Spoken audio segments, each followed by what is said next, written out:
Today's video, we're going to be doing a radiator flush, and I'm going to be showing you how to do it. I'm going to be using a new chemical on this one. So the one that I'm going to be using, we're going to see if it actually works out pretty great.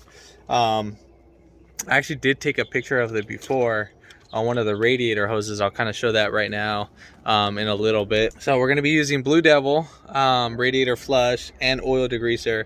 Now the reason why I'm using the oil degreaser is because I feel like there's some oil in it. And I feel like there is transmission oil for some odd reason. So sometimes, you know, the tranny cooler will leak inside.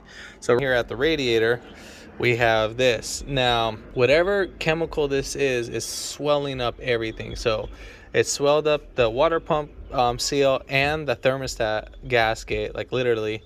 I'll show that in a little bit. Let me go grab those gaskets real quick. So here's the thermostat and the gasket itself, and as you can see, there's all this all over. Doesn't smell foul or anything, but this is literally what it's doing to the gasket. So it's swelling up inside, and you know we're having radiator leaks. There's the water pump and all that. This one, it's hard to tell, but it's swelled up a little bit. But I did a pressure test, and it did leak from there. All right, so we're gonna go ahead and test out this product and make sure it works. If you haven't already, give it a thumbs up, comment down below if you have any questions, and hit that subscribe button for more upcoming videos in the future.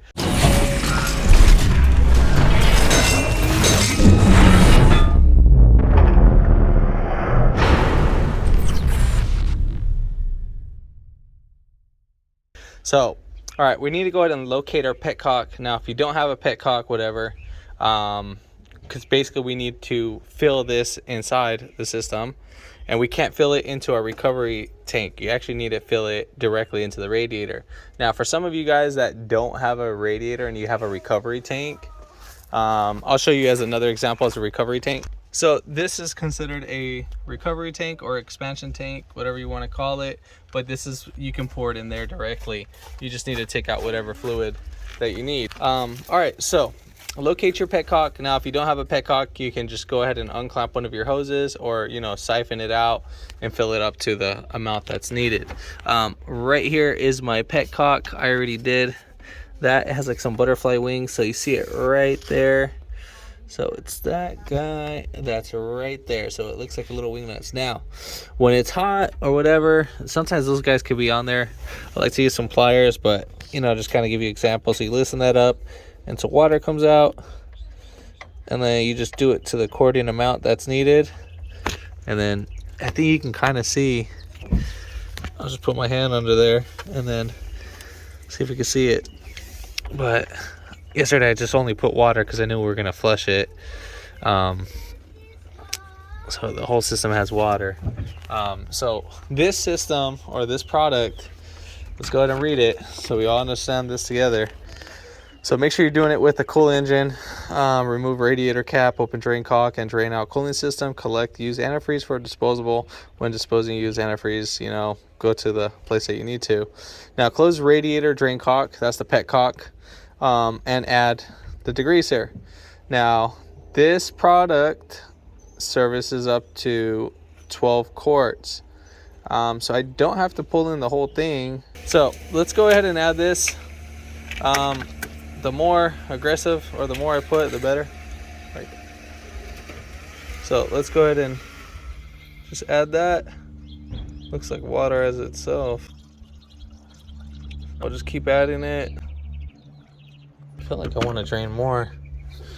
So let me go ahead and drain a little bit more coolant or water. I at least want to put half the water bottle in there, and so forth. So we'll give it a couple seconds. 3, 2, 1. Tighten that back up, and then we'll go ahead and add a little bit more. I just want this to be as aggressive as possible. Okay, there we go. Added a little bit more than half. All right, that should be fine. So as you can see, probably whatever's kind of hanging around there is already kind of getting built up. So that's throughout the whole system. So what I'm going to go ahead and do is I'm going to put back on the radiator cap, and then we're going to go ahead and run the car. Now you can let this idle for about 2 hours, or drive your, so start and run the engine for about 20 minutes with the heater on max. For deeper radiator clean, at least drive to 1 to 2 hours. So what I'm going to do is drive it for 2 hours and then let the car cool down, and I'm going to flush it. So we'll go ahead and get back to the video, and then we'll see the rest of the remain. All right, so let's go ahead and start it. And then we're going to put the heater on hot.